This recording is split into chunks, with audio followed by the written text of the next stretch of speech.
ঘরে বসে থাকলে কি খাইব?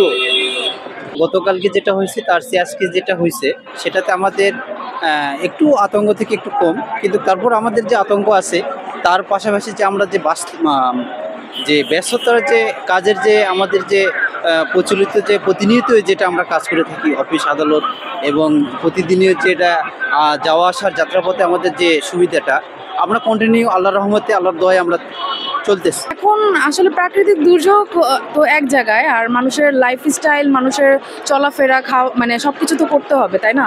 মানুষের যাতায়াত সব কিছুই, মানে আমি তো জব থেকে যাচ্ছি, তো জব তো আর মানে স্টপ রাখা যাবে না।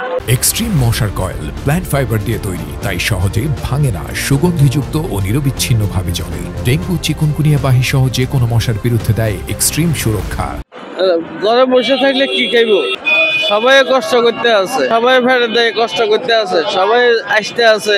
কাজ তো করতেছি, প্লাস করে যাচ্ছি। গতকালকে শুক্রবার ছিল, অনেকেরই ছুটি ছিল, ঠিক আছে, বাসায় খুব মানে ভালো একটা টাইম স্পেন্ড করতেছিল। সেখানে এটা একটা আমাদের জন্য বড় এক ধরনের শখ। ও কিছু করার নেই আসলে। আজকে যে টানা দুইবার 6টার পর হয়তো হয়েছে একবার, আর একবার হয়েছে সকালবেলা, যে সকালে আমি বুঝতে পারি নাই। কালকে যেটা ছিল সেটা কিন্তু আরও বেশি ছিল, হ্যাঁ, অনেক বেশি ছিল। মানুষ অনেকটা আতঙ্কিত। তার উপরে আফটার শক হবে, এটা তো আমাদের ফেসবুকে বলাই হয়েছে যে আফটার শক হবে, ছোট ছোট ভূমিকম্প হবে। এটা আমরা ছোট থেকে মানে শুনে আসছি, প্লাস আমাদের এই ব্যাপারে কিন্তু অনেক কিছু জানানো হয়েছে। এটা তো একটা প্রাকৃতিক দুর্যোগ, যে কোনো সময় যেভাবে হোক আসতে পারে, হ্যাঁ।